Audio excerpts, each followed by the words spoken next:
Bom, segundo o que foi proposto para esse momento, família santuário da vida, né? Essa é uma expressão do Papa João Paulo II, família santuário da vida.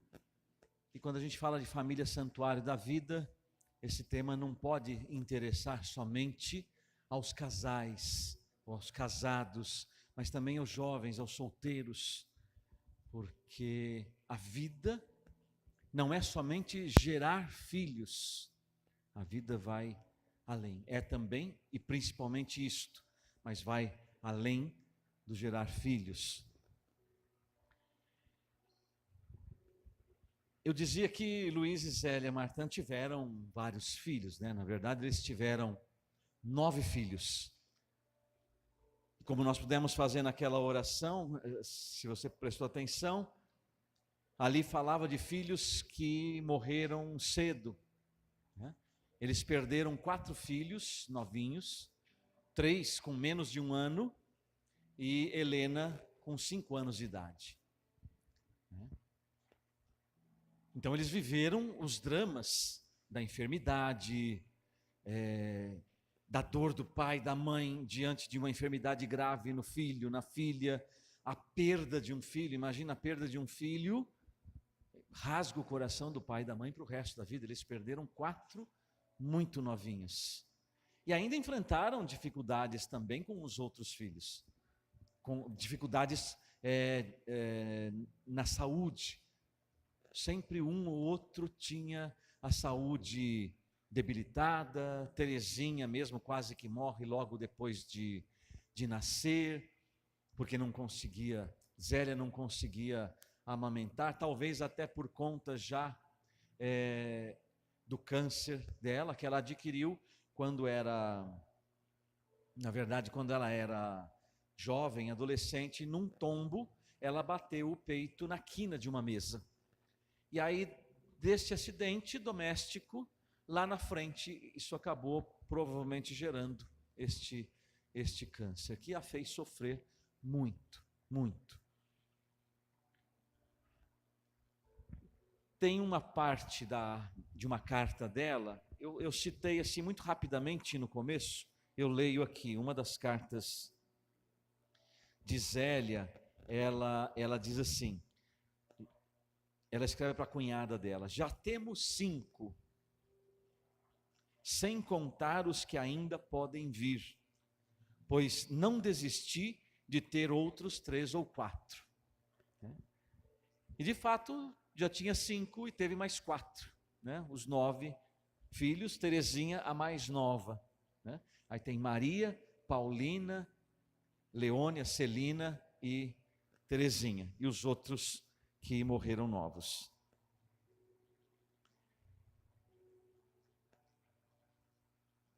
E para Luiz e Zélia, quando eu falei que a família ser santuário da vida não significa somente, e que é muito importante, gerar a vida, novas vidas, os filhos nascerem, é manter esta vida, é educar esta vida, é ser responsável por essa vida. E o segredo educativo de Luiz e Zélia era assim: quando Zélia diz queremos ter muitos filhos e educá-los para o céu. Educar para o céu, esse é o segredo educativo de Luiz e Zélia: educar para o céu, educar cidadãos do céu enquanto são cidadãos da terra, deste mundo, mas em vista da eternidade. Esse é o segredo que levou as filhas a essa vida de santidade. Celina, Paulina, também com certeza, né? Maria, Terezinha, que já foi canonizada desde 1925, e Leônia, que está no processo, logo, logo será beatificada e com certeza não demora muito para ser canonizada. Educar para o céu, então eles educaram essas meninas para o céu, educar para o céu. O ser família, ou o família ser santuário da vida, tem uma palavra do Senhor no Salmo 127, versículo 3, que diz assim, o 3 e o 4. Tua esposa será vinha fecunda no recesso do teu lar, teus filhos rebentos de oliveira, ao redor de tua mesa. Assim vai ser abençoado o homem que teme o Senhor. Esse salmo fala da bênção de Deus sobre a família do justo. Tua esposa será uma vinha fecunda no teu lar, teus filhos rebentos de oliveira ao redor da tua mesa. Assim vai ser abençoado o homem que teme o Senhor. Então o Senhor, Ele, assim como em outras palavras, em outras passagens, Ele confirma, e isso não foi mudado até hoje, a bênção de Deus sobre a família, sobre os filhos e também sobre a família numerosa. Deus não mudou isto, a bênção dele, os judeus acreditavam muito nisto, e esta bênção de Deus sobre a família numerosa não foi retirada. Deus tem uma bênção especial para as famílias numerosas. Não que Ele não tenha uma bênção para todas as famílias, não tem a bênção, tem. E as famílias numerosas são especialmente abençoadas. Na família, os filhos são a expressão maior da vida, essa vida que é acolhida pelo casal, essa vida, o casal que quando decide se casar, ele se abre à vida, necessariamente porque faz parte do sacramento do matrimônio. Só que essa abertura à vida precisa já ser conversada no namoro, no noivado, né? O desejo de ter filhos, porque nós casamos para formar uma família, e os filhos são este complemento necessário. E João Paulo II, aqui eu vou citar vários documentos dele, aqui está nesse artigo, vários documentos de João Paulo II, e alguns do Vaticano II. A tarefa fundamental da família é o serviço à vida. A tarefa fundamental da família é o serviço à vida. Se nós, de manhã, estávamos vendo a questão da identidade e da missão da família, que em primeiro lugar é ser família, e esta família que tem consciência de estar no plano de Deus, ela tem uma tarefa fundamental, é o serviço à vida, ou seja, acolher a vida e também dar condições para que esta vida viva com dignidade. Mas não é somente o sustento, que muitos pais hoje acabam reduzindo a educação ao sustento. Eu dou sustento, eu dou estudo, eu dou comida, eu dou casa, tá bom. Isso eu até diria que é quase que secundário, se nós compararmos com uma missão principal, que é nós gerarmos filhos para Deus. Educar para o céu, gerar filhos para Deus, filhos que em primeiro lugar são dele. O Pai é o Criador. Quando nós vamos na parte do sacramento do matrimônio, no Catecismo da Igreja Católica, ele vai dizer assim, que Deus concedeu ao homem e à mulher, no matrimônio, participar, colaborar no seu poder criador. Então nós não temos a capacidade por nós mesmos de criar a vida. Quem cria a vida é Deus. Ele fez o homem e fez a mulher de tal maneira que nós pudéssemos colaborar. Ele quis assim, ele não precisava. Deus pode criar a vida do nada.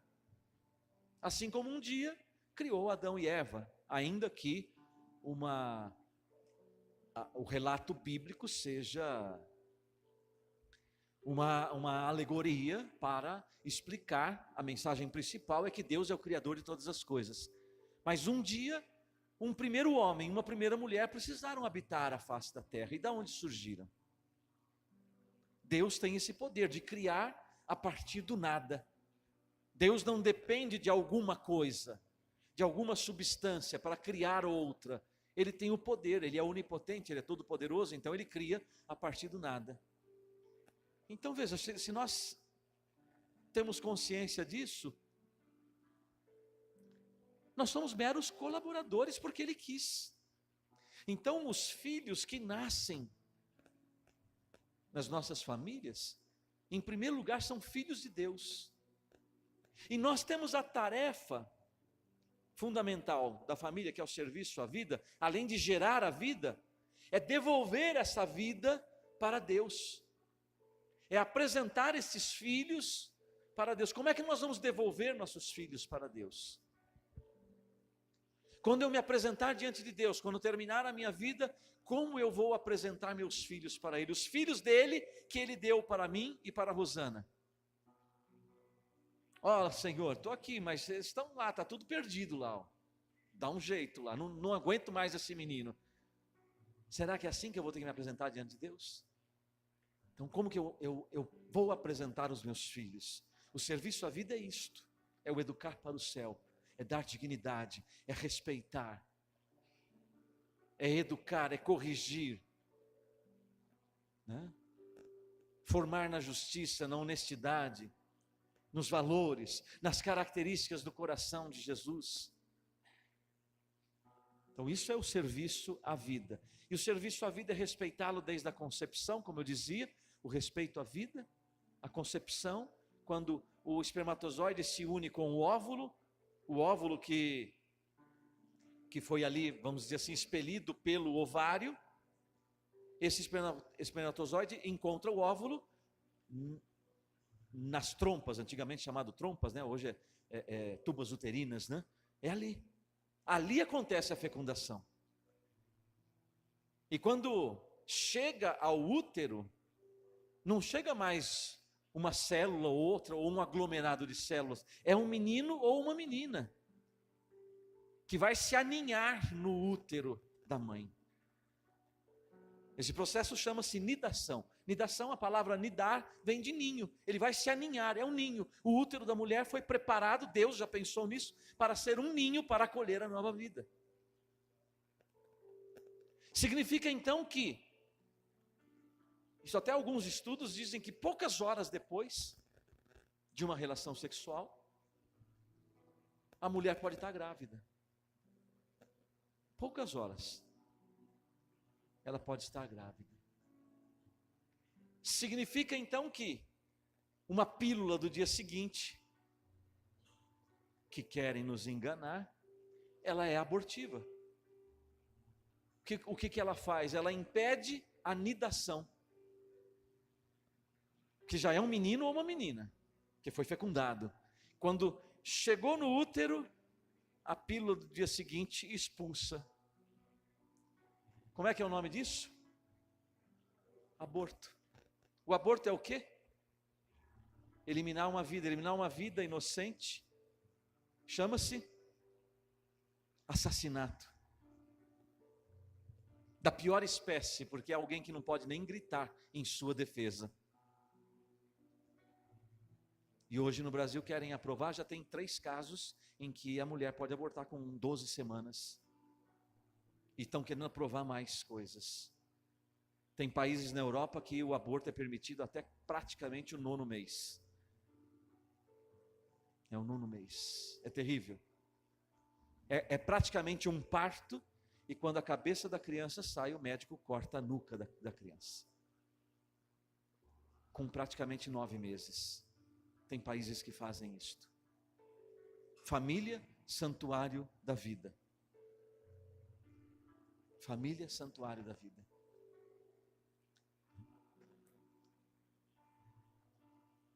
Tarefa fundamental da família é o serviço à vida. E João Paulo II, ele dizia assim, né, a nossa sociedade é marcada por uma luta dramática entre a cultura da vida e a cultura da morte. Nossa sociedade está assim, marcada por esta luta dramática. A cultura da vida aqueles que defendem a vida, aqueles que sabem o valor da vida, aqueles que sabem a dignidade da vida humana. Por quê? Porque o homem e a mulher são os únicos seres na face da terra criados à imagem e semelhança de Deus. Não que os bichinhos, os cachorrinhos, os gatinhos, nós temos uma lá em casa também, né? Meio sem vergonha, mas está lá. Eles conheceram hoje a Nina, né? Eu já conheci, agora era um pouco mais. Merecem todo respeito, todo cuidado, mas os bichinhos, o mico, o boto, a baleia, o que quiser, não tem a dignidade da pessoa humana, porque somente o homem e a mulher foram criados à imagem e semelhança de Deus. Obviamente, nós precisamos respeitar, proteger, promover a vida no planeta, em todos os sentidos. Mas as mesmas feministas que gritam por aí contra aqueles que matam o passarinho, são as mesmas que querem liberdade para fazer o aborto. No Brasil, se você matar um passarinho, você vai preso. E não tem fiança. Mas aborto você pode fazer aqui.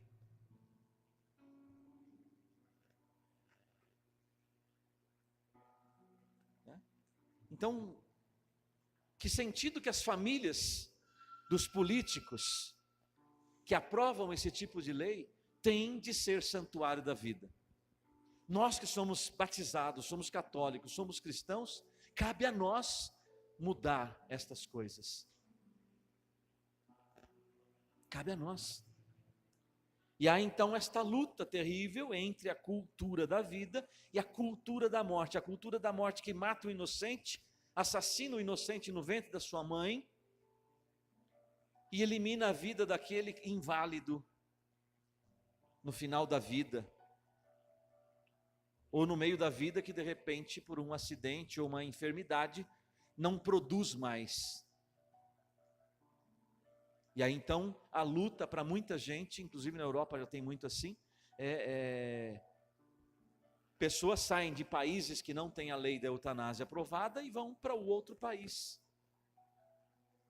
para morrer pela eutanásia. Então a vida, ela precisa ser respeitada do seu início até o seu final. É o que a igreja nos diz. É necessário voltar, diz aqui o documento,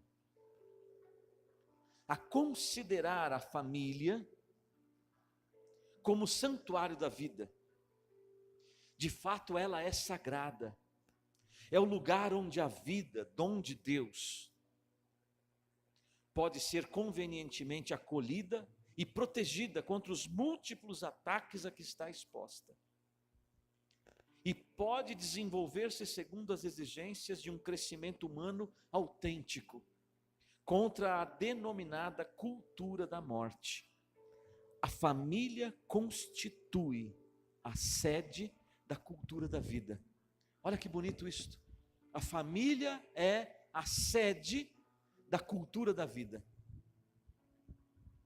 O lugar onde a vida brota, onde a vida nasce, onde a vida se desenvolve da melhor maneira possível. Ainda que passando por momentos difíceis, ainda que seja uma enfermidade, passageira ou permanente, a vida é valorizada, é na família. A família é a sede do santuário da vida, a sede da vida, da cultura da vida. A cultura de morte se instala na família como consequência dramática do pecado. Lá no Gênesis, capítulo 4, fala de Caim e Abel. Quando Caim estava planejando e remoendo as coisas contra o seu irmão, Deus disse para ele: Caim, o pecado está na tua porta, mas você pode evitá-lo. Mas infelizmente Caim não deu ouvidos a Deus. O pecado está na tua porta, você pode evitá-lo. Ele não evitou, ele não deu ouvidos a Deus, e o que aconteceu? Caim matou Abel. Já havia a consequência do pecado cometido por Adão e Eva, o pecado original, o pecado das origens. O pecado gera uma tragédia na humanidade, o pecado gera uma tragédia nas famílias, e o pecado gera consequências de morte na família. Adão e Eva desobedeceram a Deus, permitindo que o pecado entrasse no mundo, e eles sofreram as primeiras consequências. Primeiro, perderam a amizade com Deus, foram expulsos do paraíso e tiveram uma tragédia dentro de casa. Um irmão assassinou o outro irmão. A história se repete. Adão, Eva, Caim e Abel estão vivos hoje, em muitas casas, e estão se matando. A história de Gênesis se repete. Mas ao mesmo tempo nós temos que fazer a história de Gênesis repetir, quando a mulher escolhida por Deus esmaga a cabeça da serpente. A mulher escolhida por Deus para gerar a vida do seu próprio filho, para dar vida ao mundo. Eu sou o caminho, a verdade e a vida de Jesus. Ele é a vida, porque Ele é Deus. E esta vida, na dimensão humana, foi gerada no ventre de Maria. Então Gênesis tem que acontecer. Menos Gênesis 4, que é Caim matando Abel, e mais Gênesis 3, quando Deus diz: porém inimizade entre ti e a mulher, entre a tua descendência dela, ela esmagará a tua cabeça. A vitória de Maria sobre o mal, porque ela acolheu a vida no seu seio. E o próprio mandamento da lei de Deus: não matarás.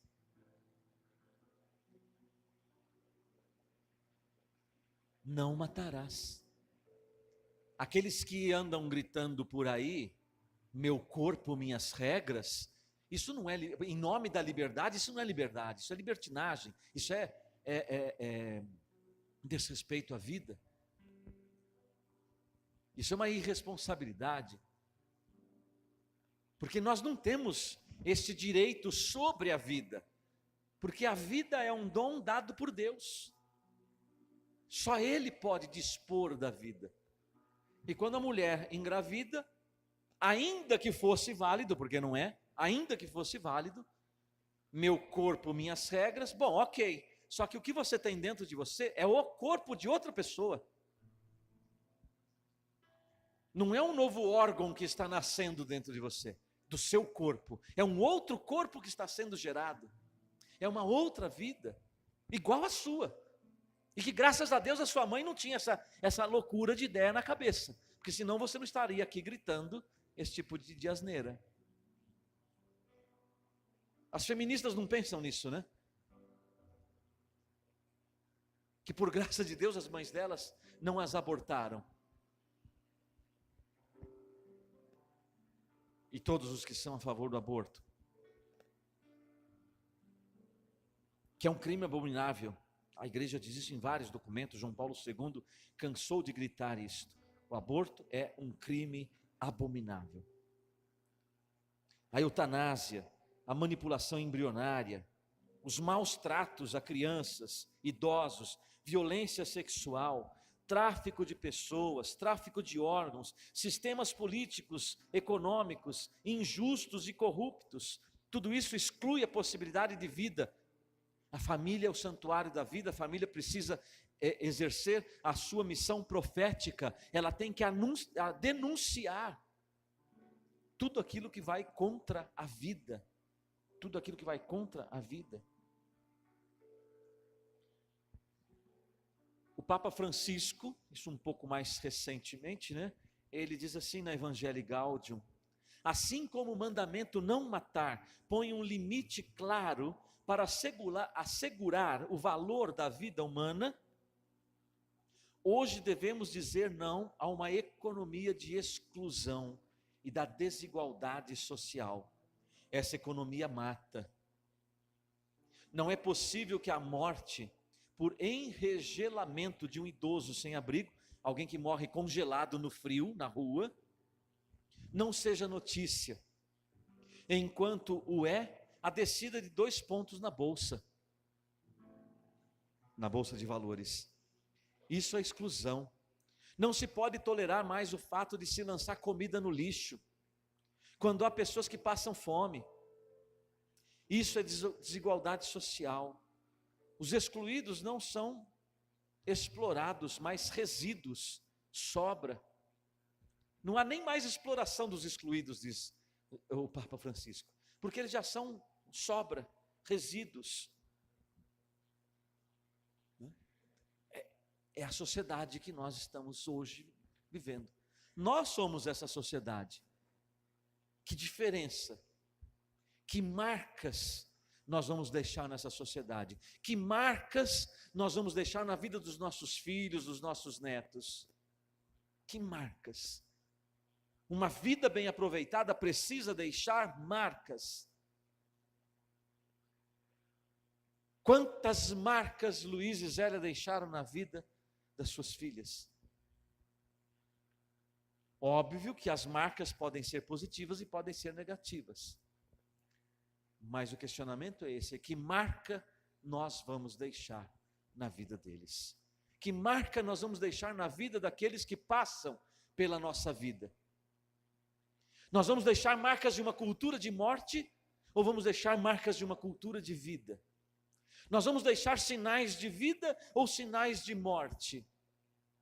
Porque o Senhor diz lá atrás no Deuteronômio, se não me falha a memória, para Moisés: eu coloco diante de você 2 caminhos, o caminho da vida e o caminho da morte. Você escolhe qual caminho você quer. Isso está no livre-arbítrio do homem e da mulher. Nós não somos obrigados a seguir o caminho de Deus. Nós não somos obrigados a obedecer os mandamentos da lei de Deus. É uma proposta de Deus. Os caminhos são apenas 2: ou a vida ou a morte. Ou a vida ou a morte. Escolhe, pois, a vida, diz o Senhor. Foi até tema de uma campanha da fraternidade: escolhe, pois, a vida. É um convite de Deus para nós escolhermos a vida. Ele é a vida. Quem escolhe o caminho da morte, colhe as consequências do caminho da morte. E quem escolhe o caminho da vida, colhe também as consequências da escolha do caminho da vida.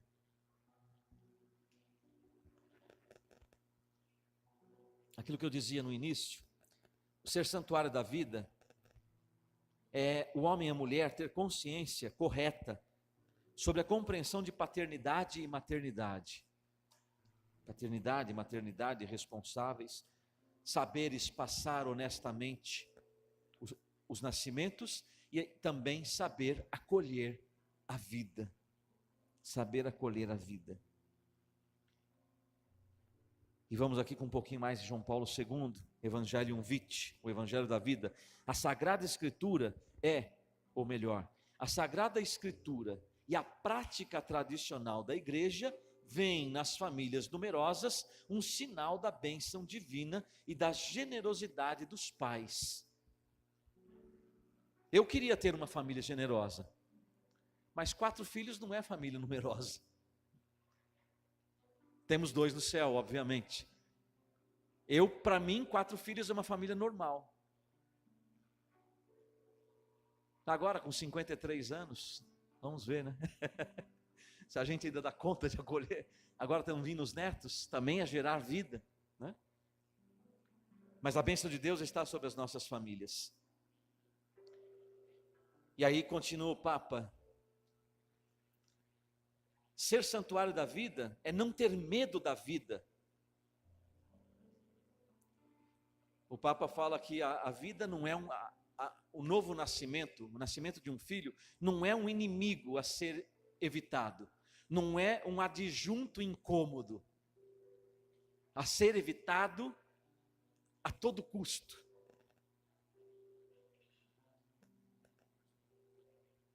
E ele, naquele documento que eu trouxe aqui de manhã, Familiares Consórcio, diz assim: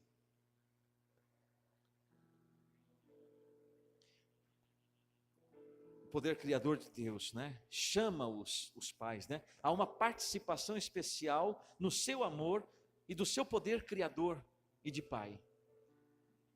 mediante uma cooperação livre e responsável deles na transmissão do dom da vida humana. E faz referência a Gênesis. Deus abençoou-os e disse-lhes: crescei e multiplicai-vos, enchei e dominai a terra.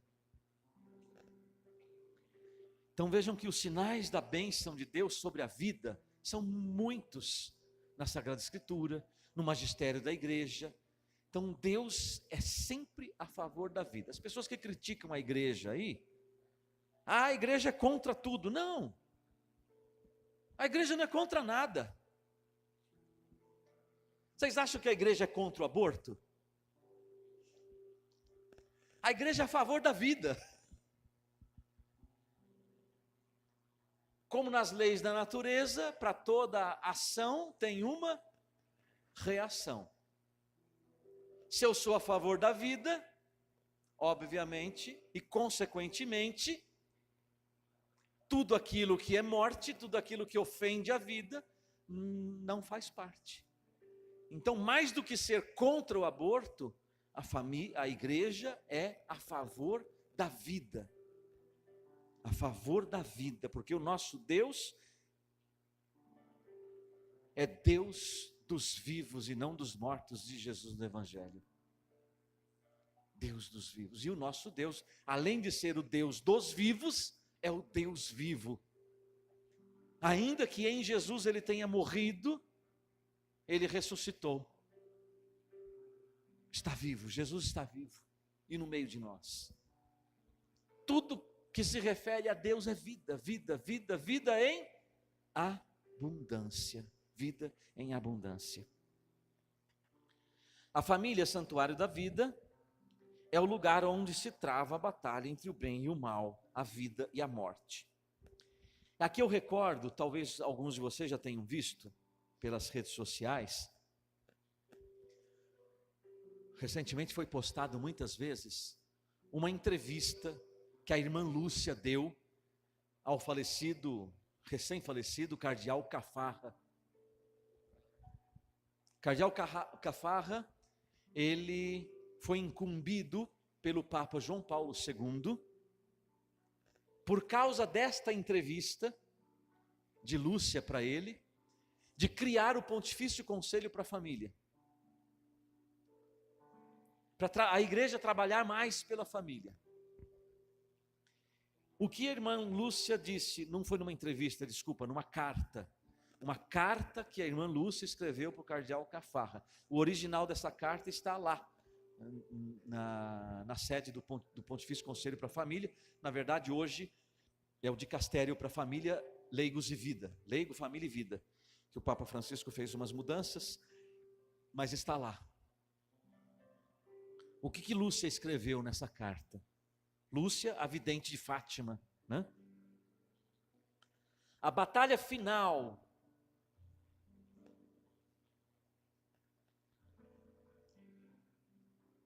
do Senhor e do seu reino, ou melhor, a batalha final entre o Senhor e o reino de Satanás será a respeito do matrimônio e da família. A batalha final entre Deus e o demônio vai se dar no campo do matrimônio e da família. Será que com essas palavras a gente entende por que a família é a instituição mais atacada hoje pelo inimigo? Não tem instituição nenhuma no mundo que é mais atacada do que a família. Que o inimigo tem ódio, ele tenta destruir, porque a família é santuário da vida. A família se une em matrimônio, em sacramento, pode se tornar santa, presença de Deus no mundo. E o inimigo quer destruir. Porque também aquele que venceu a morte e venceu o inimigo, nasceu numa família. E esse inimigo que foi vencido e será definitivamente vencido na segunda vinda de Jesus, ele tem um profundo ódio contra as famílias que seguem o projeto de Deus. Por isso ele quer destruir as famílias.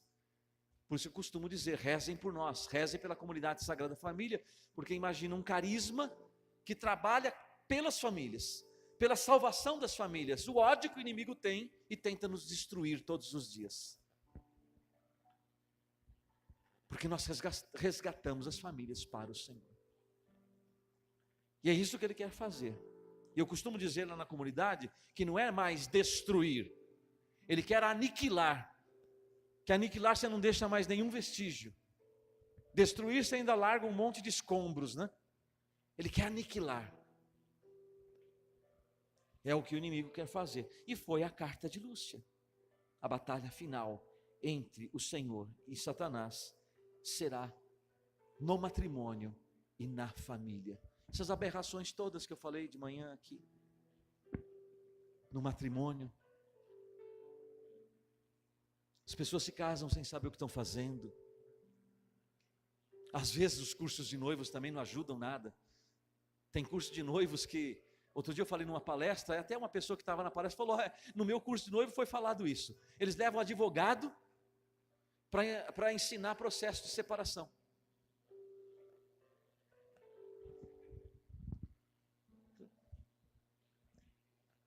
É complicado, né? Complicado. Então a gente vai fazendo do matrimônio, da família, qualquer coisa. Perde a sua dignidade, perde o seu valor, perde a sua imagem, fica, como eu costumo dizer, né? A família que perdeu a sua imagem, família, torna-te aquilo que és, ela se torna uma caricatura de família. E nós temos hoje muitas caricaturas de família, ou seja, imagens deformadas da família. E para vocês, cadê os namorados aqui, os jovens namorados, noivos, encalhados que vão namorar, se Deus quiser, né? O que é a família? A família é um namoro que deu certo. Para que a gente namora? A gente namora para casar. Nossa, mas e se não for ela? E se não for ele? Não importa, mas o objetivo é esse. O namoro sadio, ele tem o objetivo de formar uma família. Por isso que eu escrevi o livro, Namoro, Tempo ou Passatempo. Se for passatempo, está fora do plano de Deus. Se for um tempo bem aproveitado de conhecimento, de aprofundar a amizade, de se preparar para uma vida matrimonial e familiar, aí está dentro do plano de Deus.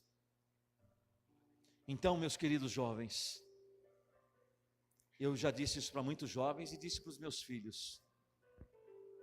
Cuidado com quem você escolhe. Aqui, vocês estão caminhando ainda na igreja, né? Mas tem muita gente que fica arrumando tranqueira. Eu já falei para os meus filhos, não vem com tranqueira para casa. Tenha liberdade. Quer casar com tranqueira? Casa. Mas nem me manda o convite. Eu não vou assistir e não vou abençoar casamento com tranqueira. Você quer mudar? Quer mudança de vida? Exija mudança antes. Se você começou a namorar com alguém que não busca Deus, é um sem vergonha, não sei o quê, ou você se encaixa no meu esquema, ou então não tem conversa. Tem que exigir, seja a mulher ou seja o homem. Porque senão a gente começa a gerar morte no namoro. E eu digo isso, a comunidade vai fazer 24 anos. São 24 anos atendendo famílias. E a gente vê o estrago de namoros mal sucedidos que geraram família. Ele vai melhorar quando a gente casar. Ilusão, ele vai piorar. E muito. A não ser que aconteça um milagre. Nós acreditamos em milagre, obviamente. Mas milagre é milagre, não acontece toda hora e todo dia. Então, normalmente piora. Então, se você quer mudança, exija antes. Antes. Converta-se antes. Porque senão você vai levar problema para o seu casamento e para os seus filhos. Isso eu digo com experiência. Deus pode operar, sim, Ele restaura a vida de muitos casamentos. Restaura. Mas será que a gente tem que viver só consertando estrago das pessoas? Será que não dá? Eu digo lá para os membros da comunidade, o nosso carisma tem duas dimensões. Uma curativa e a outra preventiva. A gente trabalha muito curativo, é consertar a família quebrada. Mas, gente, nós precisamos investir para formar famílias novas. Os nossos filhos, os nossos jovens têm que formar famílias novas segundo o projeto de Deus. Porque senão, mais dia menos dia, vão bater na porta da nossa comunidade. Olha, a coisa está impossível, está complicada. A gente precisa... E às vezes nem dá certo, porque está pela hora do milagre mesmo, né? A coisa está feia. Enfim, é bem isto, né? O caminho, a família é um namoro que deu certo. O namoro é o embrião, a amizade é o embrião de uma futura família. O que será como vai se desenvolver esse embrião?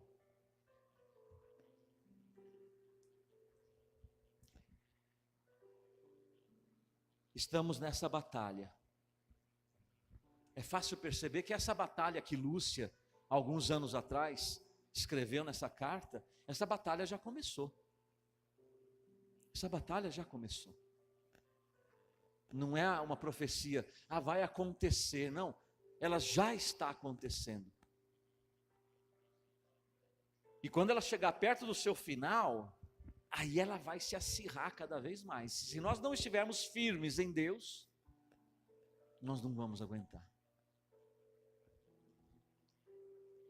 Precisamos estar firmes. Como diz o Monsenhor Jonas, aguenta firme, meu filho. É isto. Essa vida passa e depois?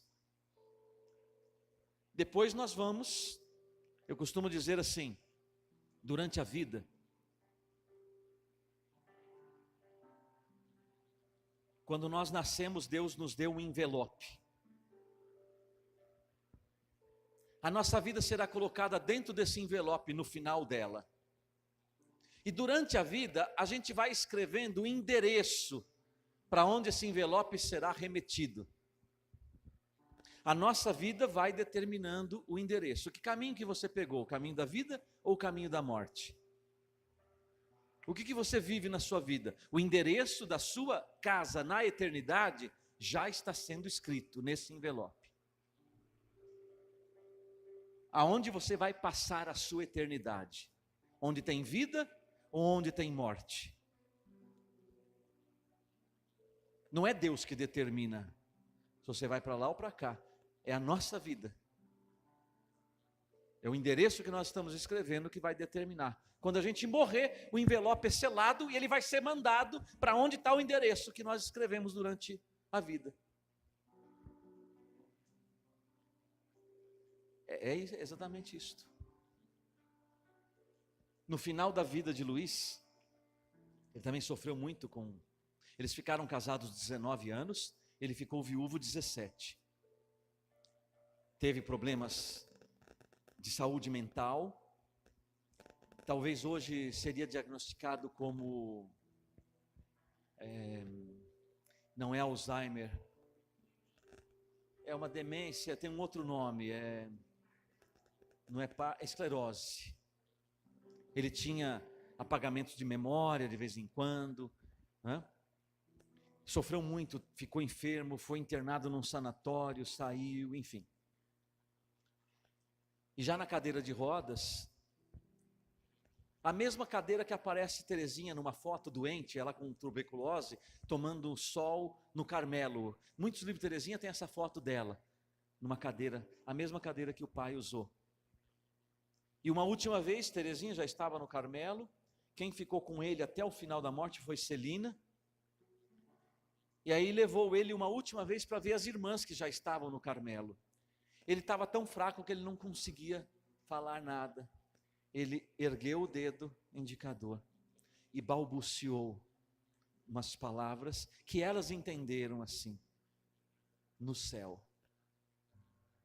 O que ele quis dizer é que aquela era a última vez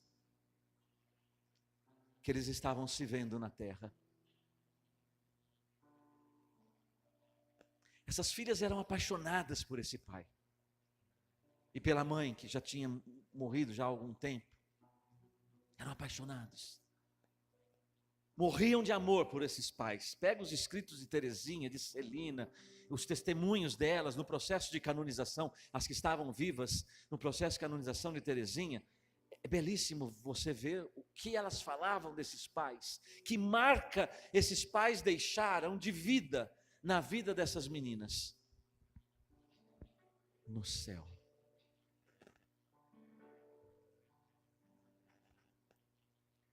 Porque ele tinha certeza que ele escreveu este endereço na vida dele. Pega o seu envelope hoje e coloca 3 letrinhas no destinatário e escreve céu. Porque muita gente está escrevendo inferno. Escreve céu e diga como Luiz: no céu, nós nos encontraremos no céu, porque o céu é o prêmio máximo daqueles que usaram a sua vida passageira aqui na terra para promover e defender a vida.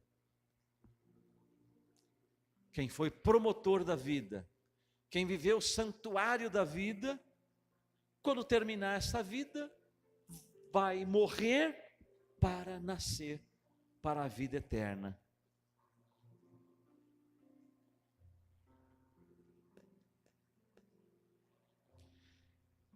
E por isso a família precisa ser ajudada. Por isso Deus suscita Comunidade Sagrada Família, outras comunidades que trabalham com família, Ministério para as Famílias na Renovação Carismática, Encontro de Casais com Cristo, Pastoral Familiar, equipes de Nossa Senhora, enfim, muitos movimentos, comunidades que trabalham pela família. Temos muito trabalho, então a família precisa ser ajudada pela igreja, pela sociedade, pelas leis, pelas próprias famílias. O Papa João Paulo II diz que a família tem a sagrada missão de anunciar, celebrar e servir ao Evangelho da vida. Anunciar, celebrar e servir ao Evangelho da vida. Na carta às famílias, João Paulo II diz assim: a ela, a família, está confiado o dever de lutar, sobretudo para libertar as forças do bem, cuja fonte se encontra em Cristo Redentor do homem. É preciso fazer com que tais forças sejam assumidas por cada núcleo familiar. Olha que missão bonita. Nós, como família, temos a missão de libertar as forças do bem. Como diz a canção nova, nós devemos ser gente do bem. Libertar as forças do bem. Libertar as forças do bem. Dizemos sim à vida e à família. Diante das graves agressões à vida e à família, agravadas nos últimos anos, propomos uma decidida ação para defender e promover a vida e a família, igreja doméstica e santuário da vida, desde sua concepção até o final natural de sua etapa temporal. Toda vida humana é sagrada. Toda vida humana é sagrada.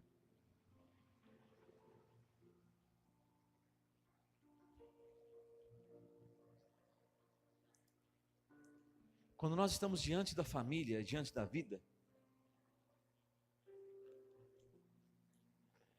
nós estamos diante de algo que é santo, algo que é sagrado, porque foi criado pelo Santo dos Santos, Deus, o 3 vezes santo, santo, santo, santo. Ele é o Criador e criou a vida. Esta vida é sagrada. Esta vida é sagrada, a vida do homem, o homem como o gênero humano. O Papa João Paulo II ele diz assim, algo parecido, nós deveríamos pensar 2 vezes com que respeito nós diríamos a palavra homem. né, no sentido de englobar homem e mulher, né, homem no genérico. Homem, o homem criado à imagem e semelhança de Deus, porque ele porta essa dignidade,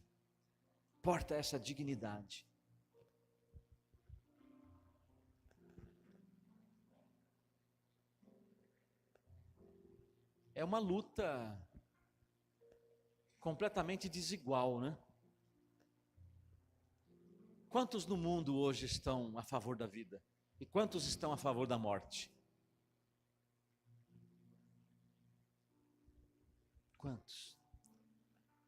É como Davi e Golias. É um pequenininho lutando contra um gigante. Mas Deus dá as armas certas para nós. E Davi, com uma pedrada só, resolveu a questão. Então nós não podemos errar na decisão. Cantamos aqui, né? Deus quer de nós uma decisão. Uma decisão. E temos que acertar nessa decisão. Nós não temos tempo para ficar errando. Nós não temos. A batalha final já começou. Não sei quando ela vai terminar. Mas que começou, começou. Nunca na história da humanidade o matrimônio e a família foram tão atacados. A batalha final já começou. Então não dá para a gente ficar errando. Precisamos acertar a nossa vida, decidir por Deus. Decidir colocar a nossa família do lado da vida. Decidir mudar de vida, decidir pela conversão, decidir buscar um modelo. Eu vou me inspirar, eu vou olhar, eu vou rezar, eu vou pedir ajuda a Luiz e Zélia.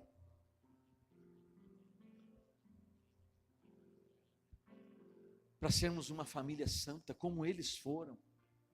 Eles conseguiram. E hoje eles dizem que é possível para nós, porque a santidade dele, como já disse, deles foi a santidade no cotidiano, no dia a dia da família. Eu terminei lendo ali aquelas cartas de Zélia, de Luiz, falando da espiritualidade deles. Até mesmo depois de colocar as crianças para dormir, eles ainda ficavam um tempo com Deus. Luiz e Zélia, a família deles é muito parecida com a nossa, as nossas hoje. Eles acordavam cedo, trabalhavam muito e dormiam tarde. Tem alguma semelhança? Ou tem alguém aqui que está acordando tarde, trabalhando pouco e dormindo cedo?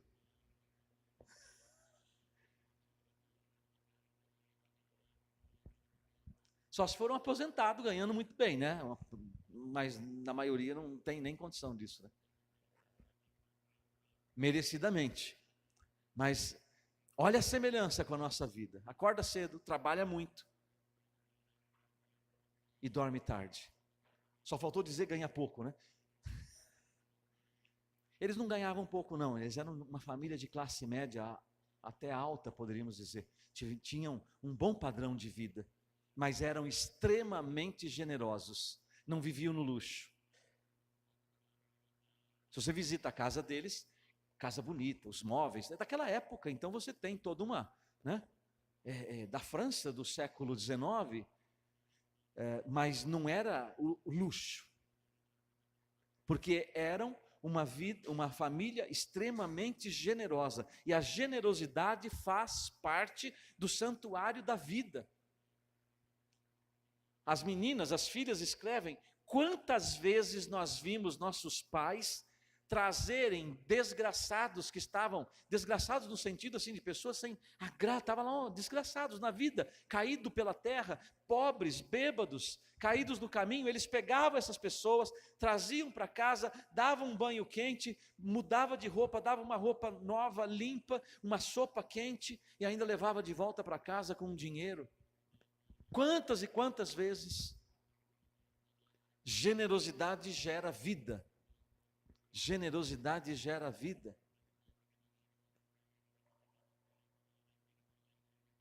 Muitas pessoas ficavam curiosas que tanto Luiz entrava num casebrezinho pobre que tinha lá na cidade. Ele sempre entra. Com certeza as fofoqueiras de plantão já pensavam coisas erradas, né? O que Luiz vai fazer naquela casa lá? Toda hora ele entra ali. Depois ele não falava para ninguém. Depois descobriram que tinha uma pobre viúva que não tinha com que se manter. Ele levava alimentos, ele levava dinheiro, ele ajudava aquela viúva. Quando eles encontravam um mendigo na rua, ele sempre tinha umas moedas no bolso e ele colocava na mão de Terezinha, para ela fazer a experiência, as filhas também, a experiência de dar a esmola ao pobre que está pedindo. Fazer as filhas ter a experiência da generosidade. Ele fez isso muitas vezes. Muitas vezes. Já mais velho, morando em Lisieux, porque quando Zélia morreu, o irmão de Zélia e a cunhada moravam em Lisieux, ele era farmacêutico lá. E Zélia pediu que na morte dela, eles ajudassem Luiz a cuidar das filhas. Ficou viúvo com 5 filhas, e uma com 4 anos de idade. Então Luiz foi convencido pelas filhas, pelo cunhado, a cunhada, a mudar-se. Então eles se transferiram para Lisieux e viveram lá. Aí ele foi para Lisieux. E ali ele já mais de idade ouviu que o pároco da catedral de São Pedro, Saint-Pierre, lá em Lisieux, estava fazendo uma campanha para o altar-mor da igreja, um belíssimo altar de mármore que tem lá. Quem vai lá vê, né? Tem até uma placa naquele altar que faz referência a Luiz. O pároco fez uma campanha para a construção do altar-mor da catedral. Luiz ouviu falar da campanha, o que ele fez? Ele doou o dinheiro todinho do altar. No dinheiro de hoje, cerca de 400 mil reais. O euro subiu, né? Pode pôr até um pouquinho mais agora. 100 mil francos da época. 400 mil reais. Uma família generosa. Generosa. Com a generosidade para com as obras de Deus era muito presente. Então o que eles faziam? Eles geravam vida com isto. Deus deu um trabalho rentável para eles, que eles não seguraram para eles. Eles doavam, davam. Muito generosos, muito. Tiveram também perdas, porque houve a guerra. Os alemães invadiram Alençon, invadiram Lisieux, foi muita desgraça da guerra, né? Muita fome, perderam investimentos, enfim, né? Passaram dificuldade por conta da fome, por conta da guerra. Enfim, enfrentaram muitas coisas. Mas aí, hoje vivem no céu. No céu. São nossos amigos do céu, que nós podemos pedir ajuda. Vamos pedir essa ajuda para eles. Vamos pedir. Tem algum casal aqui que tentou e não conseguiu ter filhos? Não pode ter filhos, foi diagnosticado alguma... Tem? Está tentando engravidar? Não? Porque o gerar vida, aqui para contar rapidamente, nós temos assim inúmeros testemunhos de casais que não podiam ter filhos. E pediram a intercessão de Luiz e Zélia, seja rezando a oração, a novena, estando na presença das relíquias. Temos um casal na nossa comunidade, lá em Santos, tem gêmeos, casalzinho de gêmeos, não podiam ter filhos. Tem um outro casal de uma comunidade de amigos nossos, hoje ele está em Santos também, mas na época em Campinas, hoje eles estão com 3 filhos. Tem outro casal que era do nosso grupo de oração, também não podiam ter filhos, tudo assim, 5, 6 anos tentando. E os médicos querendo fazer inseminação ou qualquer outra coisa aí, que não é aceito pela igreja, porque numa inseminação ou qualquer coisa parecida, para vingar uma vida, você mata várias outras, porque os óvulos são fecundados e depois escolhe um ou outro. A vida não é assim, escolha. É a mesma coisa que você pegar aqui, comigo e com a Rosana, você põe a Regina, você põe o Paulinho, você põe a Miriam e você põe a Natália e diz, olha, tem muita gente aqui, quem você quer que elimina? Vai ficar só 2 ou vai ficar só 1? Elimina. Quem que vai eliminar? O que eles fazem nas clínicas de fertilização é isto. Várias vidas são fecundadas. A maioria é eliminada. Será que o pai e a mãe têm esse direito para satisfazer um desejo pessoal de ter um filho? Será que para isso ele tem o direito de matar 4 ou 5 ou 6 ou 7? Porque às vezes para vingar um, são 10 óvulos fecundados. Então eles vão por aí. Mas eles não somos fiéis a favor da vida. E estão com suas crianças nos braços hoje. Temos vários casos assim. Curas milagrosas, graças sendo alcançadas. Né? Então o que nós podíamos fazer nesse momento é mais uma vez rezar diante das relíquias de Luiz e Zélia, essa presença especial deles aqui. Porque hoje Deus quer derramar bênçãos especiais sobre nós, através da presença deles. Convido os jovens, os namorados, noivos, coloque o seu relacionamento aqui também. Coloque a sua futura família. Os que estão em dúvida de vocação, coloque a sua vocação. Qual é o chamado de Deus? Qual é o chamado de Deus?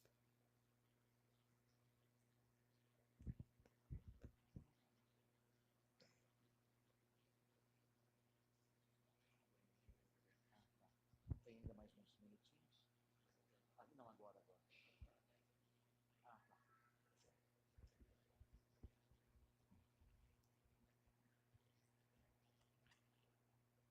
Acho que enquanto nós vamos cantando, pedindo essa ajuda dos nossos amigos do céu, nós podíamos fazer o seguinte: eu sei que estamos em muitos, não temos muitos mais minutos, mas sem demorar muito, eu convidaria os que quiserem, venham aqui para frente, passa em frente à relíquia, se detém um instantezinho, entrega o seu pedido, o seu desejo, a sua família, o seu matrimônio, o seu relacionamento, e vai pedindo com a intercessão de Luiz e Zélia, toda a cura, toda a libertação que o Senhor quer derramar sobre a sua vida hoje, sobre os seus relacionamentos, sobre o seu matrimônio, sobre a sua família, sobre pessoas da sua família que estão escravas do pecado, do vício. Porque eu tenho uma certeza absoluta, como já disse e repito, Deus quer derramar graças especiais hoje aqui. Enquanto nós vamos rezando e cantando, espontaneamente venha, passe, se quiser tocar, pode tocar a relíquia, reze, coloque a sua família, peça ajuda para Luiz e Zélia, nos ajudar a viver a santidade no cotidiano. E você vai entregando a sua vida, a sua afetividade, a sua sexualidade. Você que é jovem, solteiro, a sua castidade plena. Os casados, a castidade no seu estado de vida. Entrega os seus relacionamentos. Às vezes a dificuldade que você tem de perdoar, de pedir perdão, de receber o perdão. Entrega a sua dificuldade de diálogo, de dialogar. Toda vez que vocês vão dialogar, vocês acabam brigando, discutindo.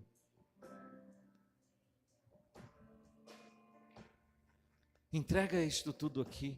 Entrega estas limitações. Entrega estas fraquezas. Você que se fechou a vida, entrega aqui diante destas relíquias o seu medo, o medo de ter mais um filho, o medo da vida. Entrega. E o Senhor fará aquilo que precisa ser feito. Mas Ele precisa hoje da sua entrega, do seu consentimento.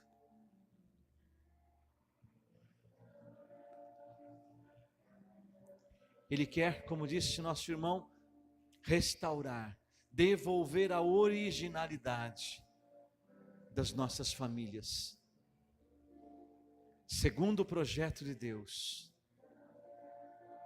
Abra-se.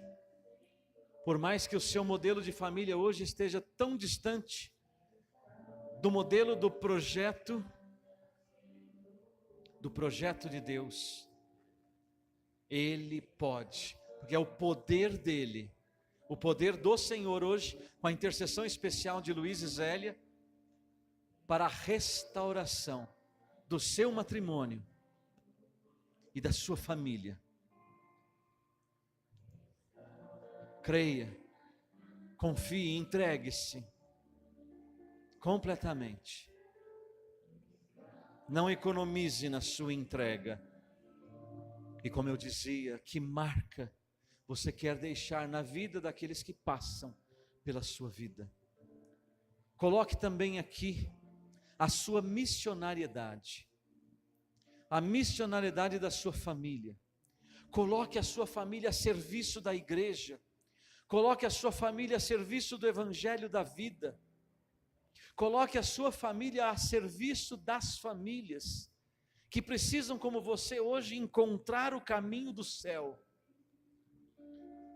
Famílias que precisam ser evangelizadas, famílias que precisam ser resgatadas, famílias que precisam ser acolhidas, famílias que precisam da cura, da libertação do Senhor, famílias que precisam da restauração e da salvação. São famílias que precisam de operários. A messe é grande, os operários são poucos. Coloque-se a serviço do Senhor. Diga: Senhor, eu coloco a minha casa, como está aqui no jaleco dos nossos irmãos, Josué 24:15, eu e minha casa serviremos ao Senhor. Coloque-se a serviço do evangelho, coloque-se a serviço da igreja, coloque-se a serviço da igreja doméstica, que é a família. Comprometa-se com o Senhor e diga: Senhor, me usa a minha família, Senhor, na evangelização. Eu entrego a minha vida, Senhor, para este serviço, para esta missão. Não tenha receio. Aqueles que entregam, diz João Paulo II, é bonito entregar a sua vida e gastar a sua vida até o final, como ele mesmo fez, pela causa dos irmãos, pela causa do evangelho. Entregue. O Senhor me mostra pessoas assim muito fechadas, algumas com medo de entregar sua vida, de se colocar a serviço, talvez até por conta de decepções antigas. Olhe para o Jesus, não olhe para o lado. Você vai se decepcionar com pessoas, com coordenadores, com padres, com bispos, com pessoas na igreja, não importa. Olhe para o Senhor, porque é para Ele que você trabalhará. É na messe dele, Ele é o pastor, Ele é o Senhor. Entregue-se. A igreja precisa, o mundo precisa de pessoas que exerçam a sua missão, que sejam discípulos, que sejam missionários de Jesus, e que sejam missionários da família.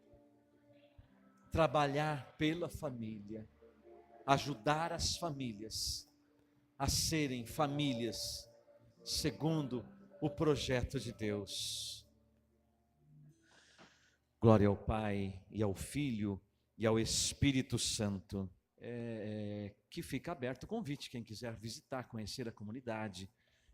As relíquias ficam junto com a relíquia de Santa Teresinha, na capela da sede da nossa comunidade. O nosso site é sagradafamilia.org.br. E nós temos uma página no Facebook, sobre os Santos Luís e Zélia Martin. Santos Luís e Zélia Martin.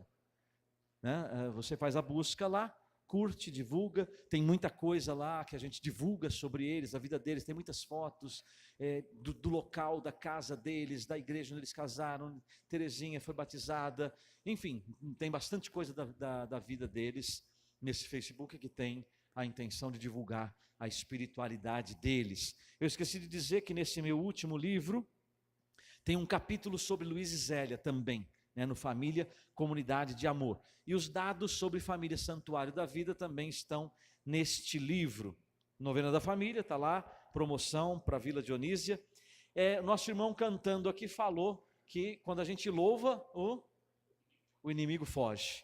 Esse aqui foi meu primeiro livro, né? Foi refeito agora, em parceria com a Loyola e a editora Sagrada Família, No Poder do Louvor. No Poder do Louvor tem até, inclusive, o prefácio do padre Alberto Gambarini.